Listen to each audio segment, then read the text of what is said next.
Hello, this is Jim. I'm a writer, educator, and podcaster. Thanks so much for watching. In this video, trust, the problem of trust. Trust is something that we are all familiar with and is a very good thing. But there's a problem with trust that I hope to convince you of, and there's a possible solution at the end, so stick around. The gift of trust. Trust is one of the greatest inherited gifts of humankind. It is a glue of sorts. It makes society and therefore civilization possible. In our prehistoric past, we trusted our fellow villagers enough that we could coexist in proximity without killing each other, or at least without killing each other so much as to make such cohabitation impossible or impractical. Perhaps we were inclined to do so because these others, our kin mostly, looked a lot like us. Or maybe we were just more biologically predisposed to trust because communities with trust outcompeted communities without trust. You might argue to the contrary that trust derives primarily from logic. Sometimes the incentives line up with how we want others to act. People tend not to murder each other, for example, because they don't want to be punished by society.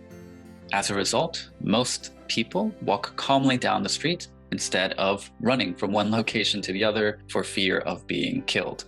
Or take the philosophy of mutually assured destruction, which has kept us safe from nuclear annihilation so far. Nations don't nuke each other, or at least not other nuclear-armed nations, because they understand the response would likely be to retaliate in kind. And there are no winners in nuclear winter. Whatever the reason, trust is something we tend to do. Yes, there are many contexts in which we don't trust others, especially if we don't know someone or if they don't hold a position of power or influence. Yet in our modern lives, trust is indispensable. All of the important relationships in our lives involve trust. Our parents, our children, our friends, and our romantic partners. Not all of us trust our romantic partners. There are, for instance, a plethora of dating apps and opportunities in the real world to potentially fight against. And we can't be with our significant other 24/7, nor would we want to. It wouldn't take too long to cheat either. Not for me. So, what do? Well, we either trust our partners or we leave. Tragically, some do neither. That's a choice too. To trust someone is to be vulnerable because our trust may prove unfounded. There is beauty in that vulnerability. It is easy to see why we often trust the ones we love. They have the metaphorical key to our hearts. And when they validate our trust by being faithful and loving back, it's like a reaffirmation of our love for them. Further, when we lose our trust in others, we tend to move away from society. The glue degrades. Ted Kaczynski comes to mind. It's not that we necessarily become dangerous, but we become less useful to society. I'm pro-society.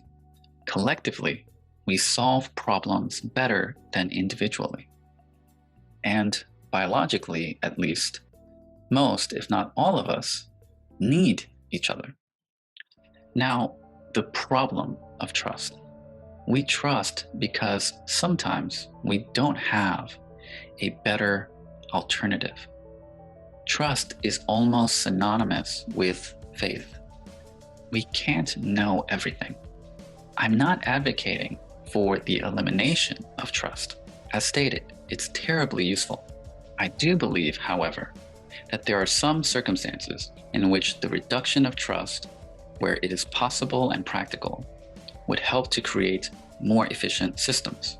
January 6, 2021 is a good example of the problem because government is the most powerful institution we implicitly trust. Most of us had trusted in the electoral system, that the other side would accept the results, in the integrity of democracy. We survived, yes, but the problem of Trump was obvious to me and to many others. I understand that some have found him charismatic.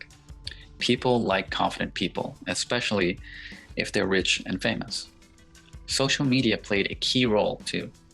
Tristan Harris, former design ethicist at Google, blames social media algorithms for making people more susceptible to believe in the big lie in the first place, and for further polarization. We know that Trump said that he wouldn't accept the election results if he didn't win.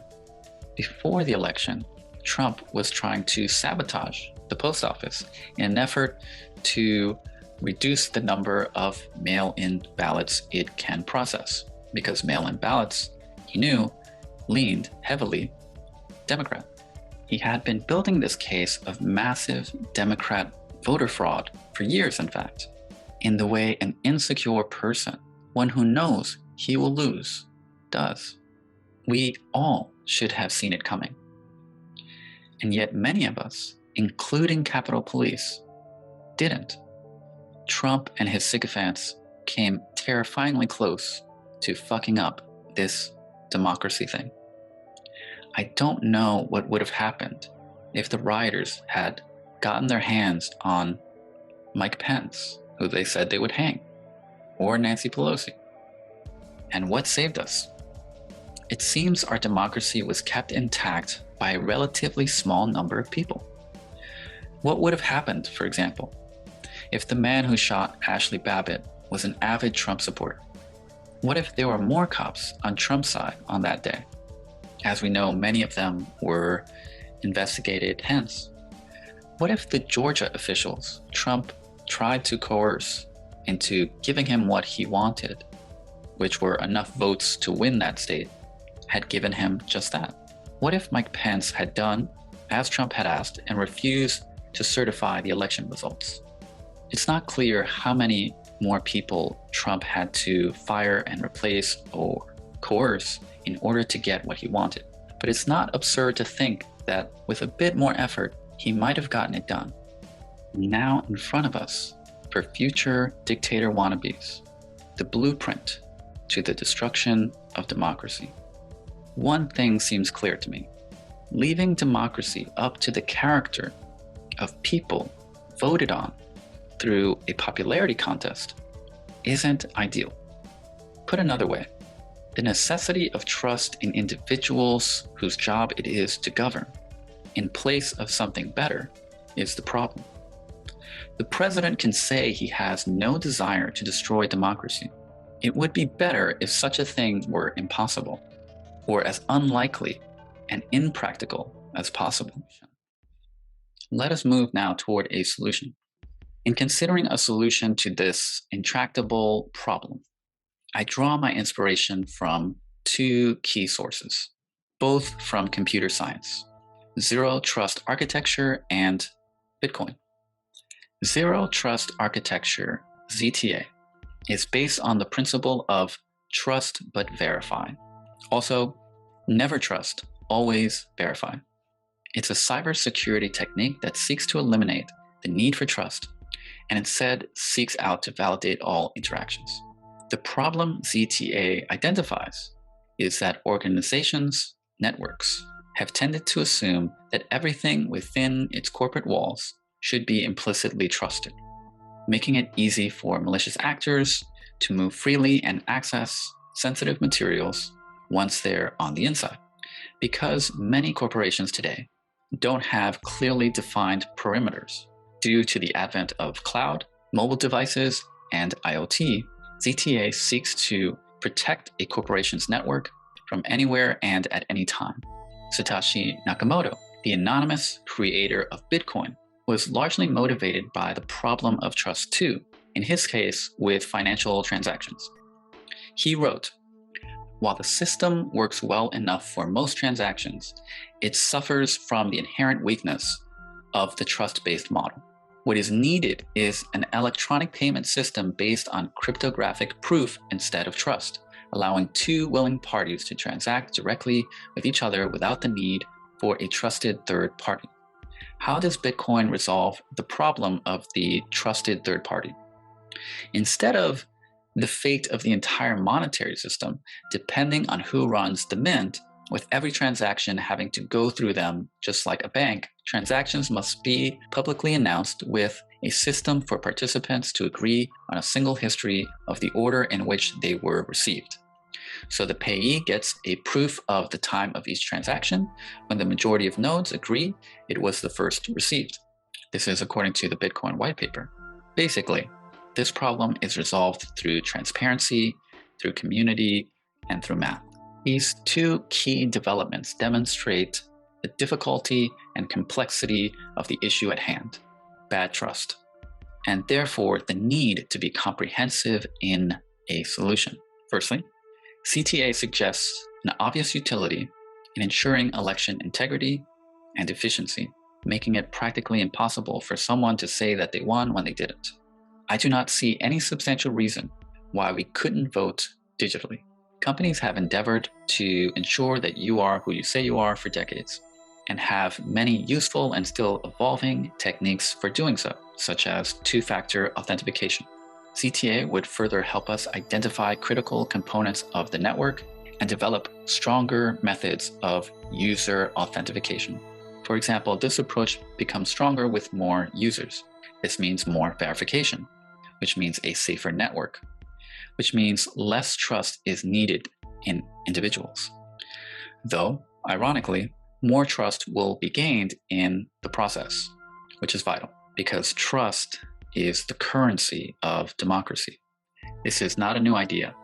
CTA is already being discussed and advocated for to ensure election integrity.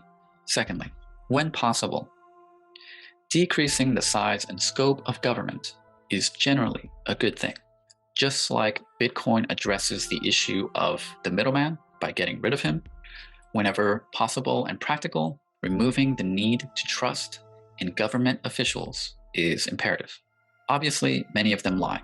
We are also not trying to create oligarchs. We're trying to live happy, meaningful lives.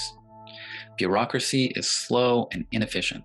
While there may always be a need for cops and for judges, there may not be a need for a large body of usually aloof individuals who get rich from their donors and their insider knowledge, and therefore do not have a strong incentive to represent their constituents.